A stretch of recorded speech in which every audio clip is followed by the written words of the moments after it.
Aprīļa sākumā dibinātā organizācija Teodors ir nevalstiska organizācija, kuras mērķis ir attīstīt suņa pavadoņa vai suņa asistenta pakalpojumus Latvijā. Sākotnēji, protams, svarīgi noskaidrot, kas vispār ir suns pavadonis. Neredzīgam cilvēkam tās ir acis. Ratiņkrēslā sēdošam cilvēkam tas ir ceļa rādītājs, tas ir palīgs. Ja tas ir bērns ratiņkrēslā, tad tas suns ir palīgs mammai un tētim, kas palīdz šo bērnu, piemēram, noģērbt pēc pastaigas vai pacelt no zemes kādu nokritušu mantiņu un iedot šim bērnam.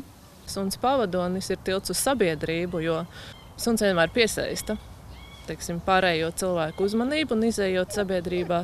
Tad, ja tev ir blakus šāds suns vai pavadonis vai asistents, tas uzreiz izraisa tādu prieku un sajūsmu un veicina kontaktus savstarpējos. Un, protams, tas suns var tīri praktiskas lietas, attaisīt durvis, aizvērt durvis, pacelt dažādus priekšmetus, palīdzēt veikalā iepirkties, norādot konkrētu priekšmetu, suns paceļ. Tīri emocionāli suns pieņem tevi tādu, kā tu esi. Tas ir arī ļoti liels sociālais kontakts, tas ir draugs, partneris. Suns pavadonis, tas ir otrās acis priekš neredzīga vai vājredzīga cilvēka. Suns pavadonis, viņš papildina cilvēka paša spējas. Pieņemsim, ja ir kaut kādas apmales, tad viņš apstājās. Trepes, viņš arī sameklē trepes un apstājās pirms trepēm. Vai tas būtu uz leju kāpnes vai uz augšu.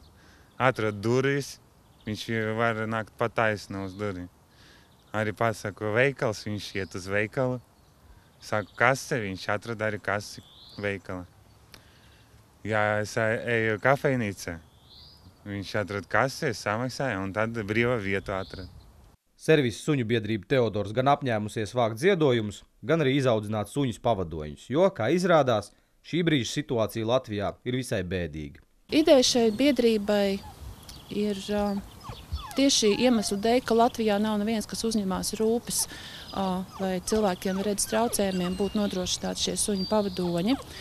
Valsts līmenī tas netiek nodrošināts, līdz ar to sabiedrībai pašai ir jānāk palīgā. Un tā ir radusies šī ideja nodibināt šo nevalstisku organizāciju, kuras galvenais mērķis tātad būs pirmkārt izglītot sabiedrību par to, kas ir suns pavadonis, izglītot šīs ģimenes, kuras vēlās iegādāties suņus pavadoņus.